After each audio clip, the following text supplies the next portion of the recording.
Hello, beautiful people. Welcome to this video. My name is Chelsea. So I'm going to be talking about nurturing our nervous system for spiritual growth. I am going to start by talking about why I believe it's really important for us to be nurturing our nervous system right now. I'm going to talk about things that we can do to help support it. And I've also pulled some tarot cards, so I'm going to add some supporting information at the end. As we are navigating through these shifts, our senses are awakening.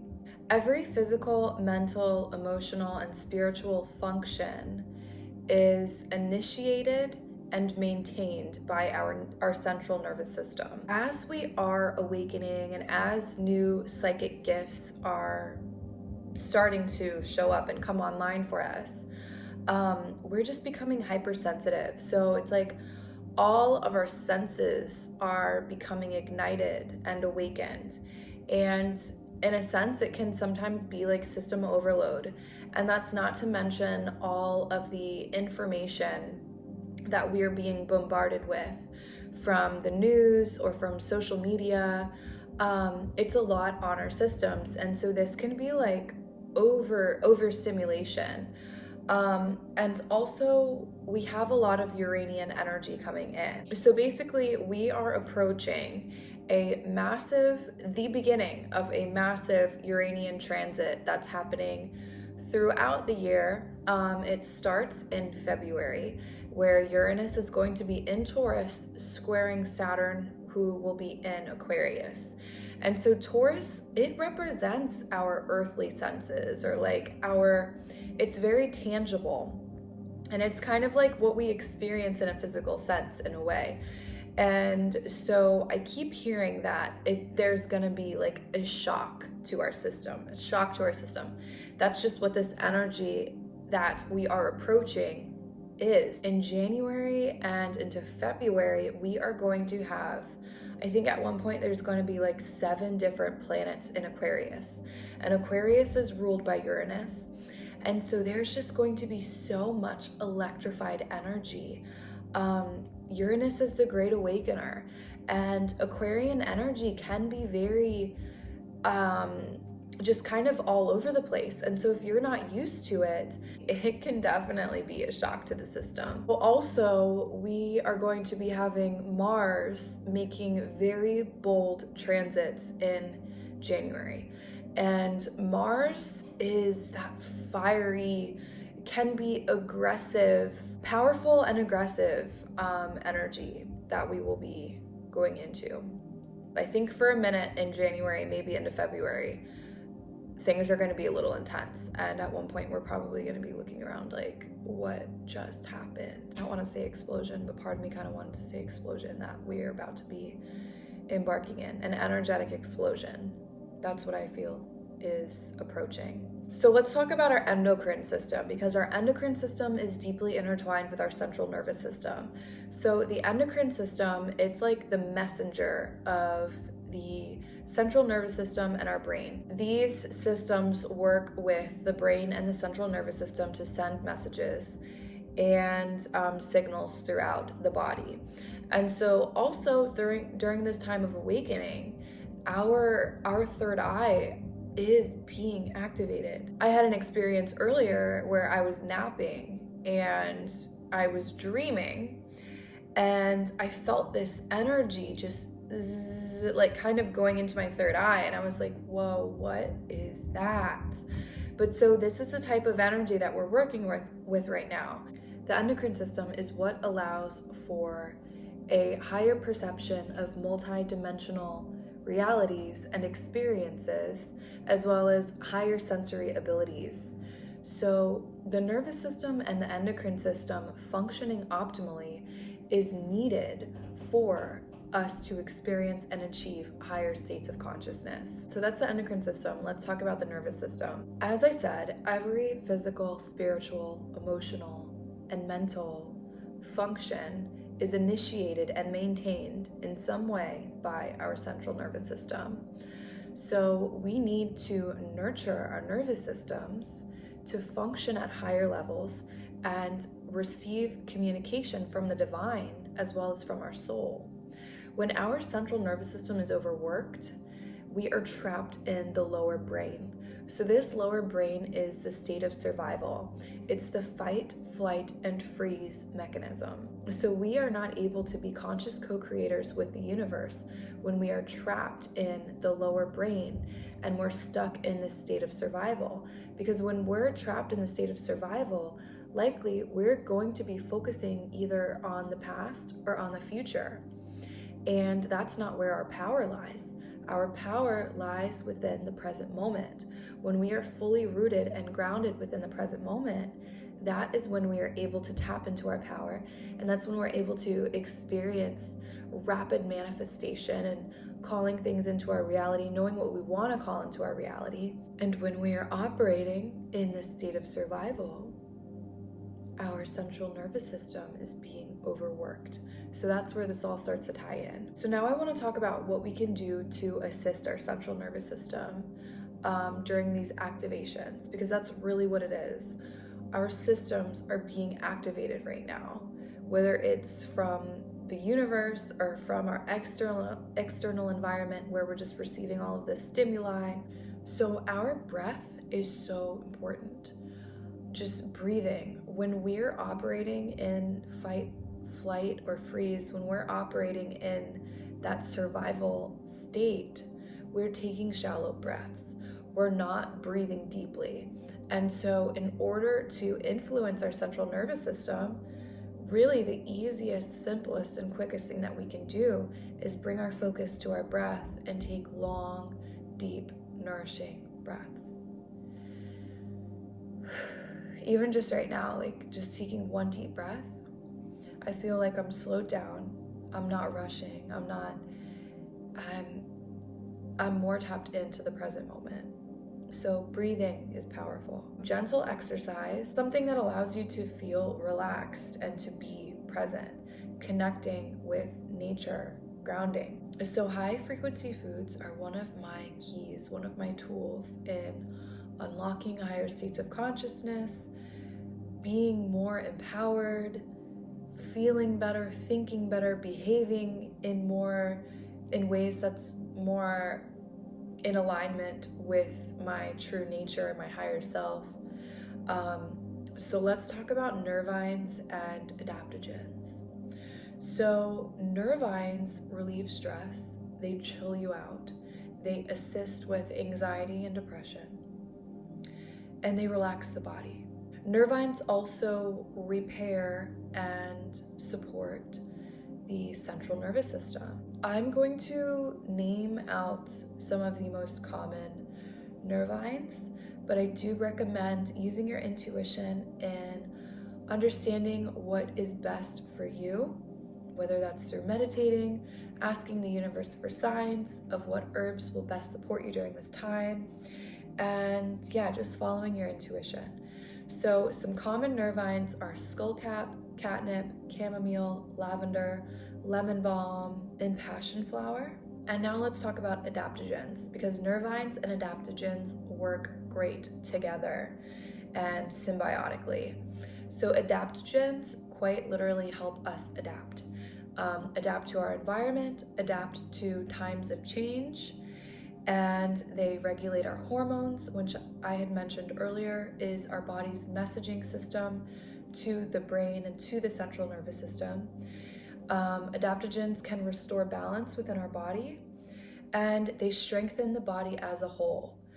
So they're not necessarily assisting one organ in particular, they're assisting our entire body in functioning coherently and optimally. They can improve our focus and our mental state. They provide immune support. Some common adaptogens, and like I said before, use your intuition in knowing what is best for you. But some common adaptogens are ashwagandha, maca, which by the way, I make amazing maca sea moss capsules. I'll leave the link to my shop below if you're interested. Those are really powerful ways that we can support our central nervous system during these times of change where we are quite literally becoming activated in ways that we have never experienced before. during this lifetime. Let's talk about these cards that I pulled. I do believe that the people who are going to best navigate these times that we are experiencing and also moving into are going to be those who are most able to be adaptable and ride with the waves of change. So 5 is the energy of the year that we are in now. 2021 is a 5-year, and 5 is most known as the number of change. So a lot of changes are going to be happening within us, in our lives, in our environment, and all around us. Whatever we can do to support our body in navigating these changes is going to be really helpful for us. When we are experiencing kind of this influx of energy, and when our central nervous system is experiencing just a heightened energies, what would be very beneficial for a lot of people would be to kind of chill out with caffeine. When our central nervous systems are overworked, coffee is, I know a lot of people are not going to want to hear this, but coffee it taxes our body's central nervous system, our adrenals, our endocrine system, and it can add to that inner state of stress within the body. Looking at ourself as a garden and asking ourselves, what do we need? And really showing up for ourselves and nurturing ourselves, tending to our inner garden, and whatever that means for you. I think a lot of self-care is going to be really useful. Looking at what we might be holding on to and what we can release. As we are navigating through times of change, we navigate these changes better when we're not holding on to things from the past. That means that we are going to be asked to leave a lot of things behind. So whether that's emotional, physical, mental, just taking stock and asking ourselves what we need to let go of, what we need to release. Being emotionally stable, and that's where the nervines can really come in handy, because things like chamomile and lavender really relax us and chill us out. And when we're going through periods of increased stress, we can sometimes get stuck in like wallowing in our emotions. I think it's very important to feel emotions, especially like the heavier ones, to feel them so that we can release them and that we're no longer carrying them within our energy field. But it is really important to feel them, to release them, and then to not get stuck in them. Because when we get stuck in our emotions, that's when we're not really fully releasing things, we're just continuing to carry things on with us. So becoming masters of our emotions, I think, will be really important for us. Strength, that inner strength. What toxic tendencies, habits, or addictions might you be holding on to? If we want to focus on what it is that we need to release, and in mastering our emotional powers, our emotional maturity, addictions can really get in the way because they pacify that emotional void that we are experiencing. And when I say addictions, it can be, I'm just talking about simple things. It doesn't have to be like drinking or smoking, or, I mean, even though, yeah, those are addictions too that we use to pacify our emotions. But also it can be things as simple as food, like sugar. That's a powerful drug that no one ever wants to talk about. But sugar can have very powerful mind-altering effects and can prevent us from emotional maturity and emotional stability. Foods, like when we're trying to fill a void of lack within us, and we eat when we're not even really hungry, but we're just bored and we're trying to fill something within us. Overextended social media use. What tendencies or habits do you have that are preventing you from experiencing the life that you want to experience? Being aware of our energy, being aware of where we're placing our focus, where we're investing or spending our time or energy.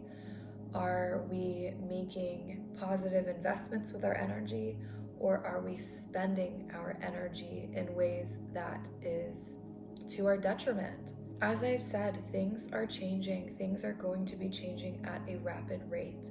And if we are still holding on to habits and tendencies of our past, it's going to be preventing us from moving into the future and to welcoming in change.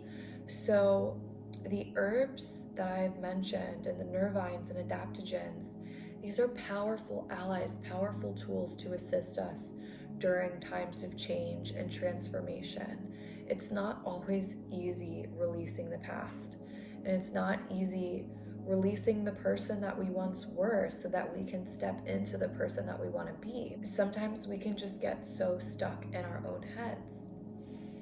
There's going to be a lot of changes within our physical environment, and whether that's work or home or within your body, physical changes happening within your body, within resources, there's just going to be a lot of rapid change. And so these are tools that I have mentioned that can assist us during these rapid transformations.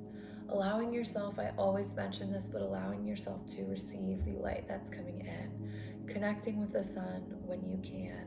I mean, everything is light. So when we are consuming high frequency foods, we are consuming the light that they contain within them. In what ways are we able to activate our own inner light?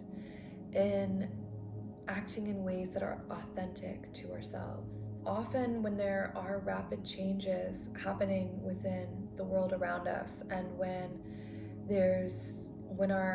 it's just like sensory overload, when there's a lot of things going on in our external environment, it can get overwhelming. It can lead to the deterioration of our nervous system, of our endocrine system.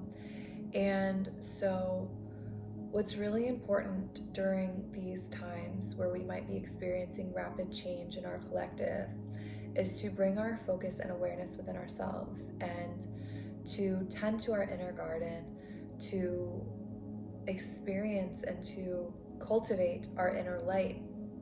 And ways that we can do this are focusing on what brings us joy. What is it that brings you joy? What is it that lights you up?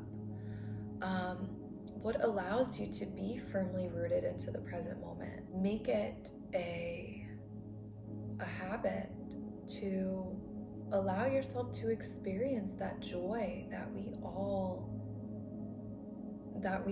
need and deserve, but so often overlook for ourselves when we're focusing on all of the big things that we want to do and what we want to achieve and what we want to have. So often we forget on what brings us joy. What good is all of these things that we want for our future if we're not allowing ourselves to experience joy in our present moment? Because if we're not allowing ourselves to feel and experience joy in our present moment, will we be allowing ourselves to experience joy in our future when we have all of these things that we want to achieve and to do and to have? Or would that just be getting us in a circulating, like in a cycle of always wanting the next best thing for us in our lives? Because that's an addictive cycle to get trapped into, of not focusing on the joy around us and the joy that we have when we're so busy focusing on what it is that we want in the future. It's like, even once we get the thing that we want, that new shiny thing, once we get there, we're still wanting the next thing. And so just being present with ourselves and allowing ourselves to experience joy, experience bliss, cultivate that inner light within us and shine it. What ways do you want to show up for the world? In what ways do you want to create? Who do you want to be? More being and less doing. What is it that you have to share with the world? cultivate that inner light and share it. It's really important for us to nurture ourselves during these times of change and massive shifts, because as we nurture ourselves and tend to our inner garden and cultivate our inner light, then that's when we're able to share the light that we have cultivated in others. That's when we're able to show up for the world in our truth and our authenticity, and share our little pieces of wisdom or experience, so that we experience fulfillment within our own lives, and we can also contribute to the fulfillment and heightened experience and connection within the lives of others as well. So yes, we are in very, very profound, amazing times right now. I am so grateful to be in this space of change with you. No matter what comes up, what shocking events may come up in the next month or two, bring that focus within, nurture and tend to your inner garden. Allow yourself to slow down and just be. Thank you so much for receiving this message. I wish you infinite synchronicities, blessings, and abundance in the year of 2021. As I've said, the ones who will thrive during this year are the ones who are tending to their inner garden, cultivating their inner light, and riding with the waves of change and being resilient and adapting. Until next time.